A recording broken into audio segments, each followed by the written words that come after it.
Hi, ಎಲ್ಲರಿಗೂ ನಮಸ್ಕಾರ. ನನ್ನ ಹೆಸರು ಬಸವರಾಜ್ ಎ.ಎಸ್, ಸಹಾಯಕ ಪ್ರಾಧ್ಯಾಪಕ, ಇತಿಹಾಸ ವಿಭಾಗ, ಸರ್ಕಾರಿ ಪ್ರಥಮ ದರ್ಜೆ ಕಾಲೇಜ್, ತೆಕ್ಕಲಕೋಟೆ, ಬಳ್ಳಾರಿ ವಿಶ್ವವಿದ್ಯಾಲಯ. ಇವತ್ತು ನಾವು ಚರ್ಚೆ ಮಾಡುವಂತಹ ಒಂದು paper modern Indian history from 1707 to 1856 AD. ಅಂದರೆ 1707ರಿಂದ 1856ವರೆಗೆ ಇರುವಂತಹ ವಿಷಯದ ಪತ್ರಿಕೆ ಇದಾಗಿರುತ್ತೆ. ಅದರಲ್ಲಿ ಪ್ರಮುಖವಾಗಿರ್ತಕ್ಕಂತಹ ಒಂದು ಮೊದಲನೇ ಅಧ್ಯಾಯ ಅಡ್ವೆಂಟ್ ಆಫ್ ದ ಯುರೋಪಿಯನ್, ಭಾರತಕ್ಕೆ ಯುರೋಪಿಯನ್ನರ ಆಗಮನ ಅಂತ ನಾವು ಕರಿತೀವಿ. ಅದರಲ್ಲಿರುವಂತಹ ಒಂದು ಘಟಕ ಬಂದು third Anglo French conflicts in Carnatics 1758 to 1763 ಅಂತ ನಾವು ನೋಡಬೇಕಾಗತ್ತೆ.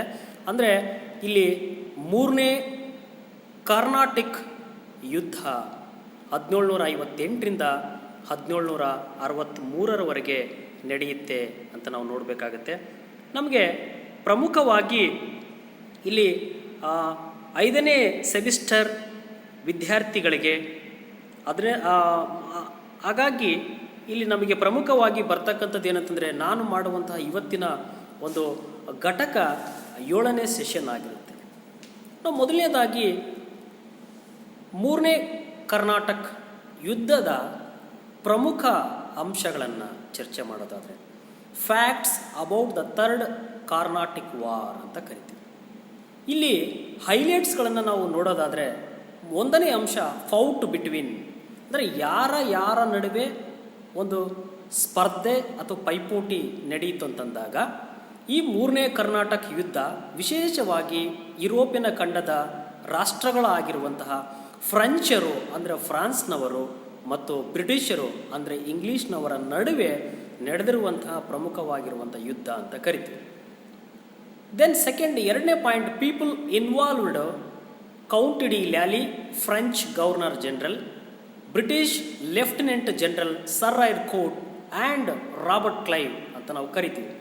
ಇಲ್ಲಿ ಈ ಒಂದು ಮೂರನೇ ಕರ್ನಾಟಕ ಯುದ್ಧದಲ್ಲಿ ಪಾಲ್ಗೊಂಡಿರ್ತಕ್ಕಂಥವ್ರು ಯಾರ್ಯಾರು ಅಂತ ನಾವು ನೋಡೋದಾದರೆ, ಫ್ರೆಂಚರ ಹೊಸದಾಗಿ ಬಂದಿರುವಂತಹ ಕೌಂಟ್ ಡಿ ಲ್ಯಾಲಿ ಎನ್ನುವಂಥವನು, ಅದೇ ರೀತಿ ಬ್ರಿಟಿಷರ ಲೆಫ್ಟಿನೆಂಟ್ ಜನರಲ್ ಆಗಿರ್ತಕ್ಕಂಥ ಸರ್ ಐರ್ ಕೂಟ್ ಎನ್ನುವಂಥವನು, ಮತ್ತೊಬ್ಬ ದಕ್ಷ ಅಧಿಕಾರಿಯಾಗಿರ್ತಕ್ಕಂಥ ರಾಬರ್ಟ್ ಕ್ಲೈವ್ ಎನ್ನುವಂಥವನು ಪಾಲ್ಗೊಂಡಿರ್ತಾರೆ. ಯಾವಾಗ ಅಂತಂದರೆ 1757-58ರಿಂದ 1763ರ ಅವಧಿಯ ಒಳಗಡೆ ನಡೆದಿರುವಂಥದ್ದು ಮೂರನೇ ಕರ್ನಾಟಕ ಯುದ್ಧ ಅಂತ ಕರಿತೀವಿ. ಎಲ್ಲಿ ಅಂತಂದರೆ, ಕಾರ್ನಾಟಿಕ್ ಎನ್ನುವಂತಹ ಪ್ರದೇಶ ಅದು ಎಲ್ಲಿ ಬರುತ್ತೆ? ದಕ್ಷಿಣ ಭಾರತ, ಸೌತ್ ಇಂಡಿಯಾ ಪ್ರದೇಶದಲ್ಲಿ ಬರುವಂತಹ ಕಾರ್ನಾಟಿಕ್ ಭಾಗದಲ್ಲಿ ಈ ಯುದ್ಧ ನಡೆಯುತ್ತೆ. ಫೈನಲ್ ಆಗಿ ಏನಾಗುತ್ತೆ, 5ನೇ ಪಾಯಿಂಟ್ ರಿಸಲ್ಟ್ ಅಂತ ನೋಡಿದಾಗ, ಈ ಮೂರನೇ ಕರ್ನಾಟಕ ಯುದ್ಧದಲ್ಲಿ ಅಧಿಕೃತವಾಗಿ ಗೆಲ್ಲುವಂಥವರು ಮತ್ತು ತಮ್ಮ ಸ್ಥಾನವನ್ನು ಭದ್ರಪಡಿಸಿಕೊಳ್ಳುವಂಥವರು ಇಂಗ್ಲೀಷರು ಅಂತ ನಾವು ನೋಡಬೇಕು. ಹೀಗೆ ನಾವು ಪ್ರಮುಖವಾಗಿ ಇಲ್ಲಿ ನೋಡುವಂಥ event of third Anglo French Carnatic war ಅಂತ ನಾವು ನೋಡೋದಾದರೆ, ಏನು ಮೂರನೇ ಕರ್ನಾಟಕ ಯುದ್ಧದ ಘಟನೆಗಳು ಅಂತ ಚರ್ಚೆ ಮಾಡೋದಾದರೆ, 1ನೇ ಅಂಶ, in 1756 the 7 years war broke out in Europe and once again England and French war pitted against one another ಅಂತ ನಾವು ಕರಿತೀವಿ.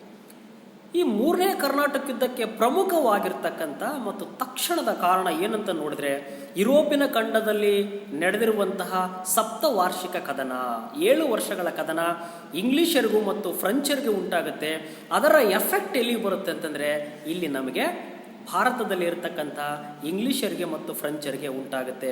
ಹಾಗಾಗಿ ಎಲ್ಲೋ ನಡೆದಿರುವಂತಹ ವೈರತ್ವ, ಎಲ್ಲೋ ನಡೆಯುವಂಥ ಘಟನೆಗಳು ನಮಗೆ ಇಲ್ಲಿ ಪ್ರತಿಧ್ವನಿಸುತ್ತವೆ ಎನ್ನಲಿಕ್ಕೆ ನಮಗೆ ಸಪ್ತವಾರ್ಷಿಕ ಯುದ್ಧ ಎನ್ನುವಂಥದ್ದು ಒಂದು ಉದಾಹರಣೆ ಅಂತ ನಾವು ಹೇಳ್ಬೋದು.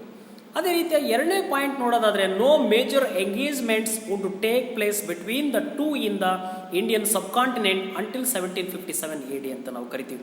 ಹೀಗೆ ಇಲ್ಲಿ ಭಾರತದ ಉಪಖಂಡದಲ್ಲಿ ಅಥವಾ ಈ ಒಂದು ದಕ್ಷಿಣ ಭಾರತದಲ್ಲಿ ವಿಶೇಷವಾಗಿ ಒಬ್ಬರು ಇನ್ನೊಬ್ಬರು ನಾವು ಯಾರಿಗೆ ಕಡಿಮೆ ಇಲ್ಲ, ಏನಾದರೂ ಮಾಡಿ ಇಲ್ಲಿ ನಾವು ತಮ್ಮ ಸ್ಥಾನವನ್ನು ಭದ್ರಪಡಿಸಿಕೊಳ್ಬೇಕಂತಂದು ಇಲ್ಲಿ ಆಂಗ್ಲರು ಮತ್ತು ಫ್ರೆಂಚರು ತಮ್ಮನ್ನು ತಾವು ಎಲ್ಲ ಮಾಡಿಕೊಂಡಿರುವಂಥ ಒಪ್ಪಂದಗಳನ್ನು ಮುರಿದು ತಮ್ಮ ಪ್ರಾಬಲ್ಯತೆಯನ್ನು ಮೆರೆಯಲಿಕ್ಕೆ ಪ್ರಯತ್ನವನ್ನು ಪಟ್ಟರು. ಹಾಗಾಗಿ ಮೂರನೇ ಕರ್ನಾಟಕ ಯುದ್ಧ ಎನ್ನುವಂಥದ್ದು ನಡೆಯುತ್ತೆ ಅಂತ ನಾವು ನೋಡ್ಬೋದು.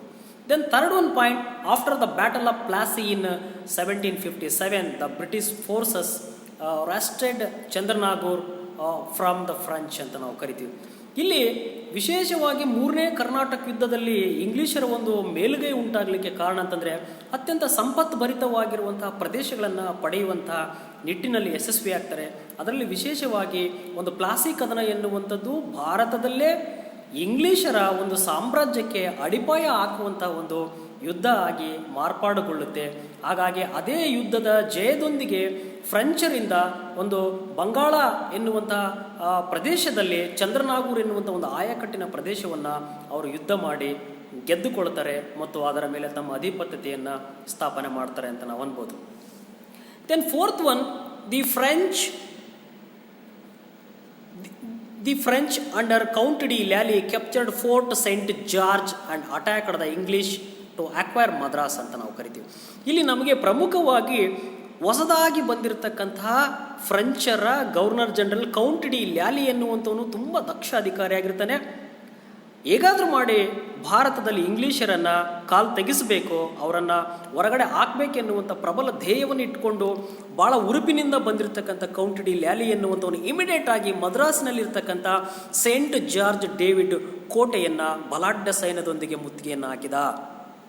ಮುತ್ತಿಗೆಯನ್ನು ಹಾಕಿ ನೆಕ್ಸ್ಟ್ ಮದ್ರಾಸನ್ನು ಮುತ್ತಿಗೆ ಹಾಕಲಿಕ್ಕೆ ಪ್ರಯತ್ನವನ್ನು ಪಡ್ತಾನೆ. ಅಷ್ಟರಲ್ಲಿಗೆ ರಾಬರ್ಟ್ ಕ್ಲೈವ್ ಎನ್ನುವಂಥವನು ಮತ್ತು ಕರ್ನಲ್ ಫೋರ್ಡ್ ಎನ್ನುವಂಥವರು ಮದ್ರಾಸನ್ನು ಫ್ರೆಂಚರಿಂದ ಸಂರಕ್ಷಣೆ ಮಾಡಿಕೊಂಡು ಅದನ್ನು ಯಥಾಸ್ಥಿತಿ ಕಾಯ್ದುಕೊಳ್ತಾರೆ. Then fifth one point, but he was defeated by English force under sir Eyre Coote in battle of Wandiwash in 1760 ಅಂತ ಕರಿತೀವಿ. ದೆನ್ ಇದಾದ ನಂತರದಲ್ಲಿ ಮದ್ರಾಸನ್ನು ಮುತ್ತಿಗೆ ಹಾಕಲಿಕ್ಕೆ ಪ್ರಯತ್ನವನ್ನು ಪಟ್ಟಿರ್ತಕ್ಕಂಥ ಕೌಂಟ್ ಡಿ ಲ್ಯಾಲಿ ಎನ್ನುವಂಥವನು ಸೈನ್ಯ ಬಲದ ಕೊರತೆಯಿಂದಾಗಿ ಹೈದರಾಬಾದಿನಲ್ಲಿರುವಂತಹ ಮತ್ತೊಬ್ಬ ಫ್ರೆಂಚರ ದಂಡನಾಯಕ ಬುಸ್ಸಿ ಎನ್ನುವಂಥವನನ್ನು ಒಂದು ಸೈನ್ಯದ ಸಹಾಯವನ್ನು ಕೋರ್ತಾನೆ. ಯಾಕೆ ಅಂದರೆ ಸೇಂಟ್ ಡೇವಿಡ್ ಕೋಟೆಯನ್ನು ಗೆದ್ದ ನಂತರ ಮದ್ರಾಸ್ ಎನ್ನುವಂಥದ್ದನ್ನು ಗೆಲ್ಲಬೇಕೆನ್ನುವಂಥ ಉದ್ದೇಶದಿಂದ ಬುಸ್ಸಿಯ ಸಹಾಯವನ್ನು ಕೋರ್ತಾನೆ. ಬುಸ್ಸಿ ಎನ್ನುವಂಥವನು ಏನು ಮಾಡ್ತಾನೆ ಅಂತಂದರೆ ಒಲ್ಲದ ಮನಸ್ಸಿನಿಂದ ಅಲ್ಲಿ ಸಲಾಬತ್ ಜಂಗ್ ಎನ್ನುವಂಥ ನವಾಬನ ರಕ್ಷಣೆಗಿರುವಂತಹ ಬುಸ್ಸಿ ಎನ್ನುವಂಥವನು ಕೌಂಟ್ ಡಿ ಲ್ಯಾಲಿಯ ಕರೆಯ ಮೇರೆಗೆ ಅವನು ಸೈನ್ಯ ಸಮೇತನಾಗಿ ಆ ಜಾಗವನ್ನು ತೆರವು ಮಾಡಿಕೊಂಡು ಮದ್ರಾಸ್ ಕಡೆ ಬರುವ ಸಂದರ್ಭದಲ್ಲಿ ಇಲ್ಲಿ ಕಾದು ಕುಳಿತಿರ್ತಕ್ಕಂತಹ ನಮಗೆ ಪ್ರಮುಖವಾಗಿ ರಾಬರ್ಟ್ ಕ್ಲೈವ್ ಎನ್ನುವಂಥವನು ಮತ್ತೊಬ್ಬ ದಂಡನಾಯಕನ ಮೂಲಕ ಹೈದರಾಬಾದನ್ನು ವಶಪಡಿಸಿಕೊಳ್ಳುವಲ್ಲಿ ಯಶಸ್ವಿಯಾಗ್ತಾನೆ. ಮಾರ್ಗ ಮಧ್ಯದಲ್ಲಿ ಬರ್ತಕ್ಕಂಥ ಬುಸ್ಸಿಯನ್ನು ಮತ್ತೊಬ್ಬ ಇಂಗ್ಲಿಷರ ಒಂದು ಲೆಫ್ಟಿನೆಂಟ್ ಜನರಲ್ ಆಗಿರ್ತಕ್ಕಂಥ ಸರ್ ಐರ್ ಕೂಟ್ ಎನ್ನುವಂಥವನು ವಾಂಡಿವಾಶ್ ಎನ್ನುವಂತಹ ಪ್ರದೇಶದಲ್ಲಿ ಸಂಪೂರ್ಣವಾಗಿ ಬುಸ್ಸಿಯನ್ನು ಆ ಕದನದಲ್ಲಿ ಸೋಲಿಸ್ತಾನೆ. ಇದರಿಂದ ಆಂಗ್ಲರ ಒಂದು ಜಯ ಎನ್ನುವಂಥದ್ದು ಮುಂದುವರಿತಾ ಹೋಗುತ್ತೆ ಅಂತ ನಾವು ಕರಿಬೋದು. ಇನ್ನು ಆರನೇ ಅಂಶಕ್ಕೆ ಬಂದಾಗ, the French lost their Indian the possessions including Pondicherry, Mahe, Gingee, Karaikal to British ಅಂತ ಕರಿತೀವಿ ನಾವು. ಹೀಗೆ ಫ್ರೆಂಚರು ಇಂಗ್ಲೀಷರೊಂದಿಗೆ ಸೋಲನ್ನು ಕಂಡು ತಮ್ಮ ಅನೇಕ ಭರಿತವಾಗಿರ್ತಕ್ಕಂಥ ಪ್ರದೇಶಗಳಾಗಿರ್ತಕ್ಕಂಥ ಪಾಂಡಿಚೇರಿ, ಮಾಯೆ, ಜಂಜಿ, ಕಾರೈಕಲ್ ಇವೆಲ್ಲ ಪ್ರದೇಶಗಳನ್ನು ಇಂಗ್ಲೀಷರಿಂದ ಇಲ್ಲಿ ಸೋತು ಈ ಪ್ರದೇಶಗಳನ್ನು ಇಂಗ್ಲೀಷರಿಗೆ ಬಿಟ್ಟು ಕೊಡುವಂತಹ ಒಂದು ಪರಿಸ್ಥಿತಿ ಬರುತ್ತೆ. ಇವೆಲ್ಲ ಪ್ರದೇಶಗಳನ್ನು ಅಲ್ಲಿ ಲಾಸ್ ಆಗ್ತಾರೆ ಮತ್ತು ಅದರ ಜೊತೆಗೆ ಇಂಗ್ಲೀಷರಿಗೆ ಕೊಡುವಂತಹ ಒಂದು ಪರಿಸ್ಥಿತಿ ಅವರಿಗೆ ನಿರ್ಮಾಣವಾಗುತ್ತೆ ಅಂತ ನಾವು ಹೇಳ್ಬೋದು. ಏಳನೇ ಅಂಶವನ್ನು ನೋಡಿದಾಗ, the war ended with the treaty of Paris in 1763 AD ಅಂತ ನಾವು ಕರಿತೀವಿ.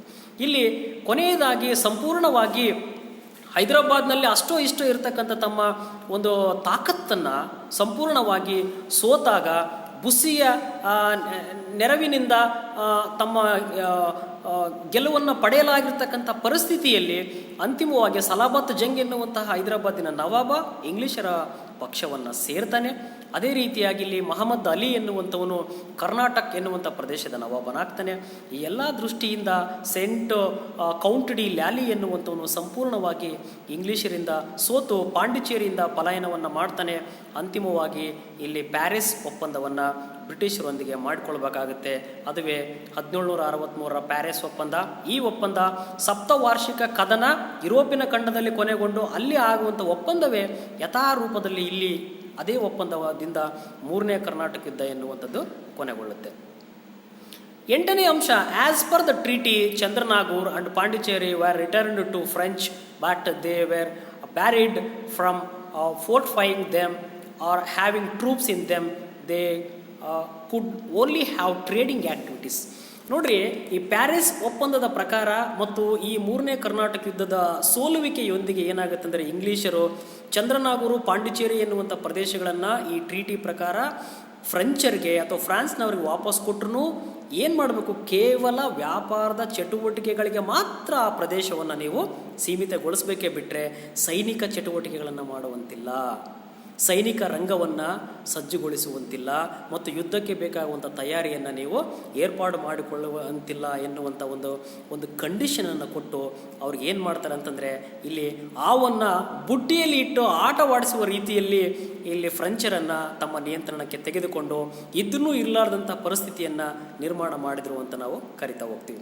ಒಂಬತ್ತನೇ ಅಂಶ, the third Carnatic war left the British alone among European powers to contest the native rulers for the sovereignty of India. ನೋಡ್ರಿ, ಭಾರತಕ್ಕೆ ಬಂದಿರತಕ್ಕಂತಹ ಯುರೋಪಿನ ಅನೇಕ ರಾಷ್ಟ್ರಗಳಲ್ಲಿ ಏಕಾಂಗಿಯಾಗಿ ತಮ್ಮದೇ ಆಗಿರ್ತಕ್ಕಂಥ ಆರ್ಥಿಕ ಮತ್ತು ರಾಜಕೀಯ ಅಧಿಪತ್ಯತೆಯನ್ನು ಸ್ಥಾಪನೆ ಮಾಡಿ ಏಕಮೇವ ಚಕ್ರಾಧಿಪತ್ಯವನ್ನು ಸ್ಥಾಪನೆ ಮಾಡುವಲ್ಲಿ ಯಶಸ್ವಿಯಾಗಿರ್ತಕ್ಕಂಥ ರಾಷ್ಟ್ರ ಇಂಗ್ಲೀಷರು ಅಂತ ಕರಿತೀವಿ.